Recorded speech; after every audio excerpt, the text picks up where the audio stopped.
नमस्कार दोस्तों, स्वागत है आपका आपके चैनल सिविल एकेडमी में। फ्रेंड्स, इस सेशन में हम मिक्स क्वेश्चन प्रैक्टिस को टारगेट करते हैं। फ्रेंड्स, अगर आपको सेशन अच्छा लगे तो आप चैनल को सब्सक्राइब, लाइक एंड शेयर जरूर कर देंगे एंड बेल आइकन को जरूर प्रेस कर देंगे, जिससे कि हर एक नोटिफिकेशन आपके पास पहुंचा करे। फ्रेंड्स, चलिए अपना सेशन स्टार्ट करते हैं। फ्रेंड्स, कल HW दिया गया था, आपसे पूछा गया था कि the square root of the ratio of moment of inertia of the cross sectional to it cross sectional area is called. Friends, यहाँ पे क्या कह रहा है, कह रहा है कि स्क्वायर रूट है, ठीक, स्क्वायर रूट है किसका, मोमेंट ऑफ इनर्शिया का और क्रॉस सेक्शनल एरिया का। तो इसे हम क्या कहते हैं, इसे हम कहते हैं क्या, रेडियस ऑफ जाइरेशन, यानी कि आर मिनिमम। ठीक, आप लोगों ने पढ़ा होगा कि आई इक्वल टू क्या होता है, ए इंटू, ठीक, आर मिनिमम का आर मिनिमम का स्क्वायर। ठीक, इसको जब सॉल्व करेंगे तो आपको यही आएगा। ये आर क्या है, मेरा रेडियस ऑफ जाइरेशन है। ठीक है, option number D is correct answer. ठीक, चलते हैं आज के नए क्वेश्चन पे। अपना सेशन स्टार्ट है यहाँ से। ठीक, कह रहा है the bending moment on A thick section of a beam. कर आपको बताना है कि बेंडिंग मोमेंट थिक सेक्शन में बोला मैक्सिमम कहाँ पे होगा, जहाँ पे शियर फोर्स होता है। फिर जब हम देखेंगे, ठीक, कोई मेरा बीम है, अगर वो यूडीएल कैरी कर रहा है, ठीक, जब यूडीएल कैरी कर रहा है, जब इसका हम सीएफ फोर्स डायग्राम बनाएंगे तो कुछ ऐसे बनेगा ये। ठीक, और बेंडिंग मोमेंट डायग्राम कुछ बनाएंगे, कुछ ये ऐसे बनेगा। ठीक, तो देखिए कि जहाँ पे सीएफ फोर्स का वैल्यू 0 हो रहा है, जहाँ पे शेयर फोर्स का वैल्यू 0 हो रहा है, यहाँ पे शेयर फोर्स का वैल्यू क्या है, 0 है। तो देखिए यहाँ पे बेंडिंग मोमेंट का वैल्यू क्या है, मैक्सिमम है। ठीक है, क्या है, मैक्सिमम है। ठीक, तो याद रखिए यहाँ पे option number C is correct answer.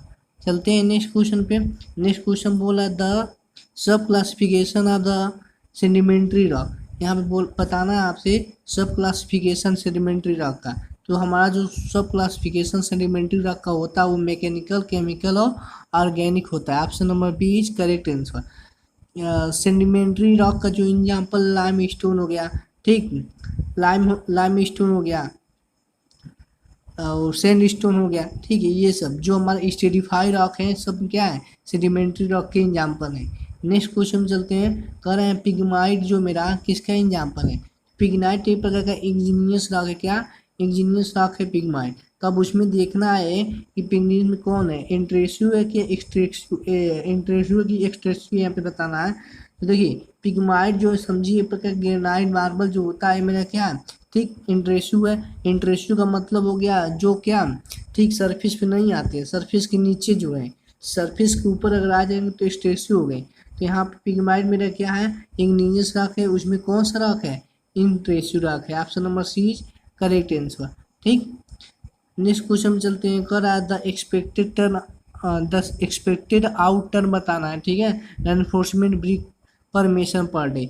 एक मेसन जो है, ठीक है, रेनफोर्समेंट ब्रिक वर्क कर रहा है तो कितना कर लेगा एक दिन में, तो कितना कर लेता है, 3 कर लेता है। अगर वो कंक्रीट करेगा तो 5 कर लेगा, याद रखेंगे। ठीक है, ये भी है, ये ब्रिक वर्क के लिए है। ठीक, नेक्स्ट क्वेश्चन में चलते हैं। कर रहा है यहाँ पे कि the compound of Portland cement which react immediately with water and also set. करो उस कंपाउंड का नाम बताइए जो तुरंत क्या करे, वाटर से रिएक्ट करे और सेट करता है। तो उससे हम क्या बोलते हैं, C3 ये बोलते हैं। C3 ये वाटर से सबसे पहले रिएक्ट करता है। ठीक है, ऑप्शन नंबर सी। अगर हम बात करेंगे C3S की, ये सबसे पहले स्ट्रेंथ दे देता है। ठीक है, और जो हमारा C2S है ये अल्टीमेट स्ट्रेंथ देता है, याद रखेंगे। C2S जो है ये अल्टीमेट स्ट्रेंथ देता है, ये अर्लियर स्ट्रेंथ देता है। ठीक, चलते हैं नेक्स्ट क्वेश्चन पे। नेक्स्ट क्वेश्चन बोल रहा है आपसे कि design of RCC cantilever beam is based on the resultant force. यहाँ पे देखेंगे कैंटिलीवर बीम अगर डिजाइन कर रहे हैं तो रिजल्टेंट फोर्स आपको कहाँ देखने को मिलेगा, देखेंगे यहाँ पे मेरा एक कैंटिलीवर बीम हो गया। ठीक है, एक कैंटिलीवर बीम हो गया। ठीक, यहाँ पे कोई लोड अगर लग रहा है, ठीक, जब इसका हम बनाएंगे क्या, रिजल्टेंट देखेंगे कहाँ पे लगेगा। तो इस बैलेंस को बैलेंस करने के लिए इस फोर्स को, तो यहाँ पे क्या लगेगा, एक फोर्स लगेगा, तभी क्या होगा, बीम मेरा बैलेंस होगा। तो यहाँ पे कहाँ पे हमें रिजल्टेंट देखने को मिल रहा है, ठीक है, फिक्स एंड पे। कहाँ पे, फिक्स एंड पे, फ्री एंड पे नहीं, फिक्स एंड पे हमें रिजल्टेंट देखने को मिलेगा। कंटिलीवर में।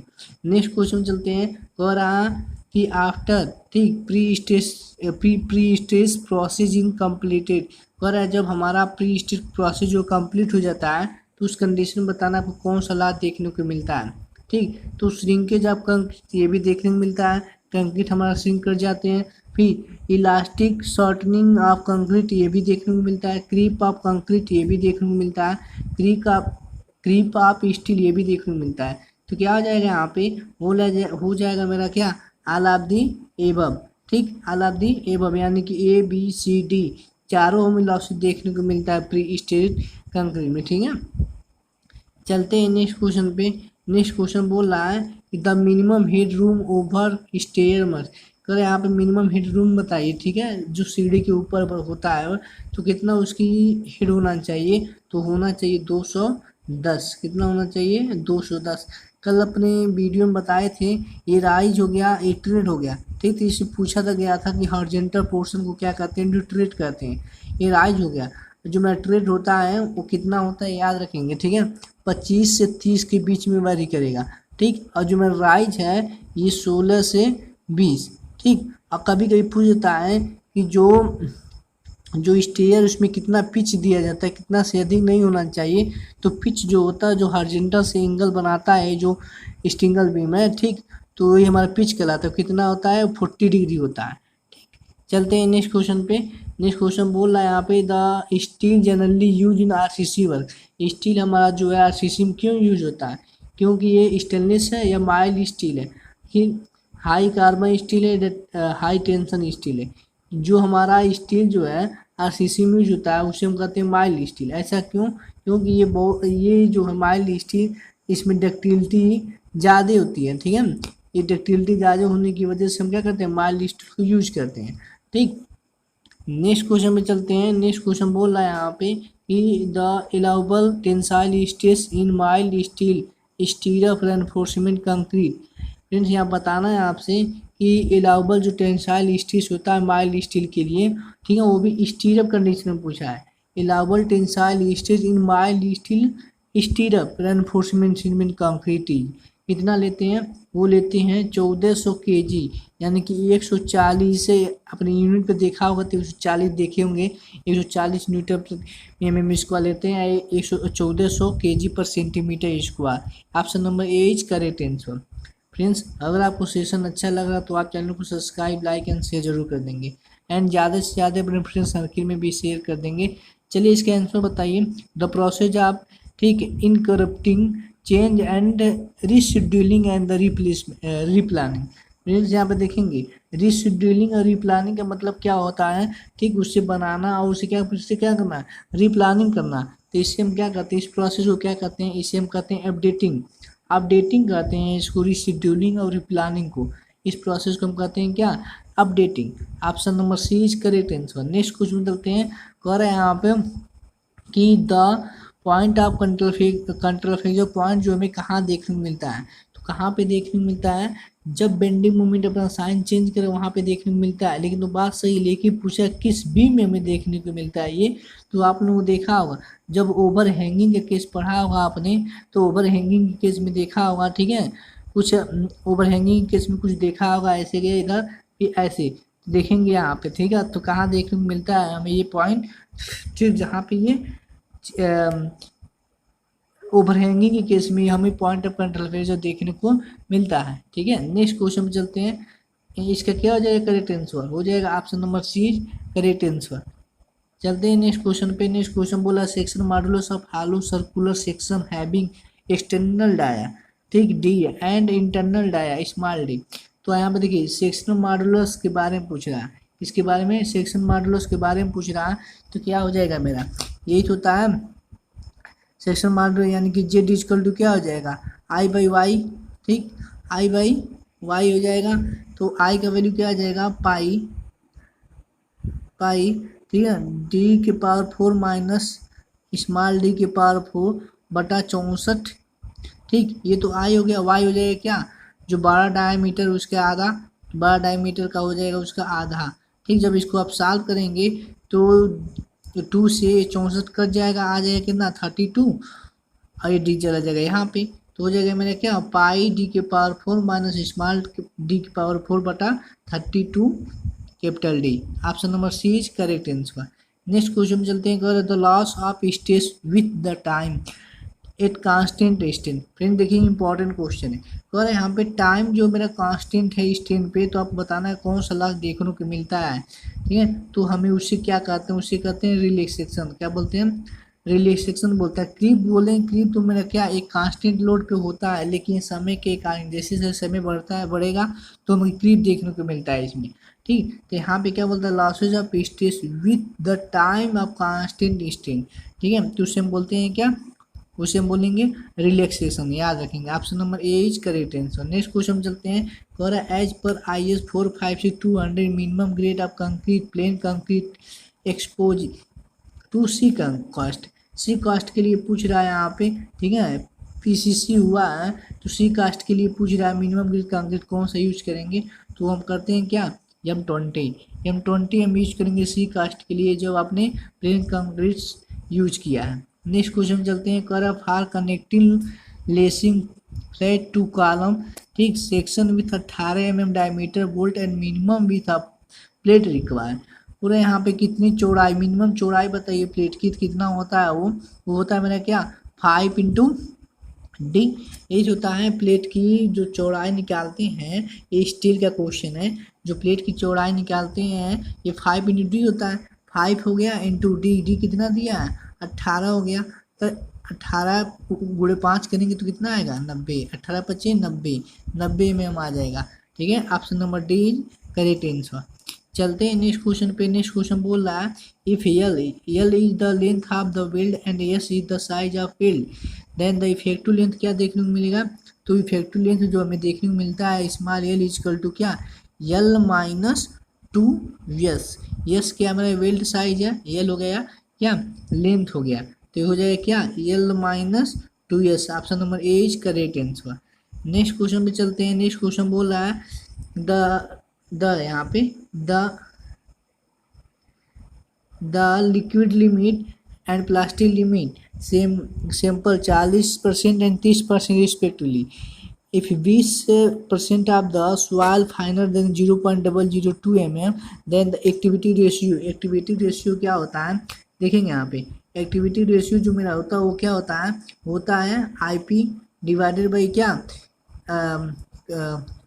Percentage of clay 0.002। ठीक है, तो देखेंगे यहाँ पे IP का वैल्यू क्या आ जाएगा WL माइनस WP, तो WL में से WP माइनस करेंगे यानी 40 में से 30 को माइनस करेंगे बचेगा कितना 10 बटा परसेंटेज ऑफ फाइनर। ठीक है, जो 0.002 से क्या हो जाए छोटे होते कितना वो बता रहा है 20 बता रहा है, 20 कर देंगे यहाँ पे, करेंगे यहाँ पे सॉल्व करेंगे तो कितना आएगा 0.5 आएगा, कितना आएगा 0.5 is correct answer. Option number A is correct answer.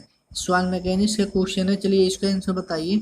बोल रहा है यहाँ पे कि among the following type of water which one chemically combine in the crystal structure of the soil mineral and can be removed only breaking the crystal structure।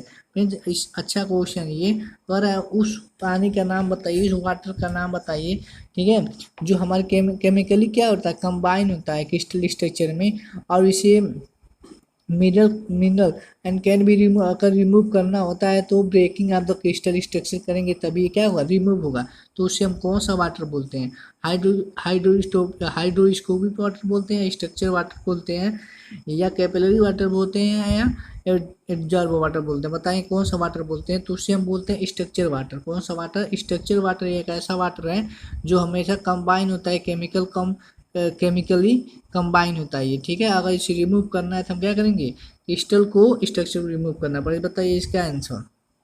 बोल रहा है एक क्लियर, ठीक है, ड्राई सैंड सैंपल, एक क्या है मेरे पास ड्राई सैंड सैंपल है, क्या है एक ड्राई सैंड सैंपल है।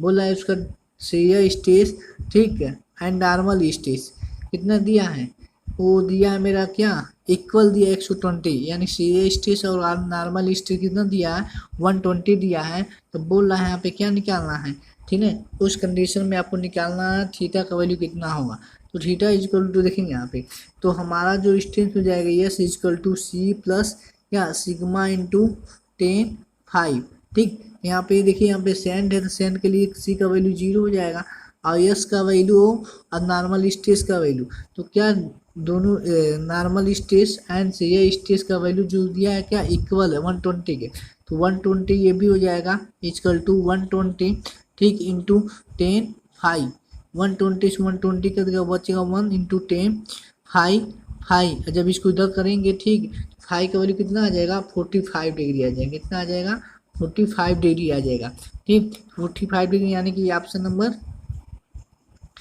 45 यानी कि option number B is correct answer. चलते हैं नेक्स्ट क्वेश्चन पे। नेक्स्ट क्वेश्चन बोल रहा है यहाँ पे कि मैच द फॉलोइंग, यहाँ पे मैच कराना है ऑप्शन 1 से ऑप्शन 2 को, तो बताना है यहाँ पे कि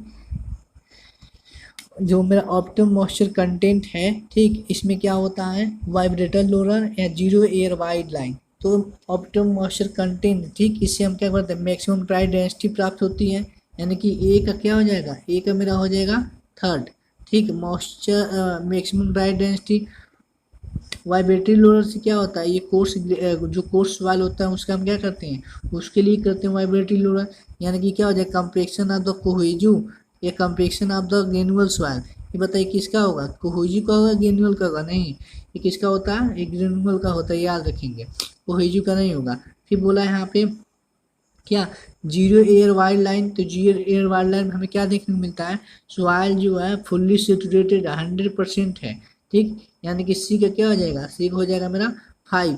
ये कैसे 100% होता है देखेंगे, जीरो एयर वाइड का वैल्यू ठीक है ठीक, जब रखेंगे यहाँ पे यस का वैल्यू आपको ठीक 1 देखने को मिलता है ठीक। इस कंडीशन में आपको जैसे ए सी इजकल टू क्या आता है, ए सी इजकल टू 1 प्लस यस होता है ना, 1 प्लस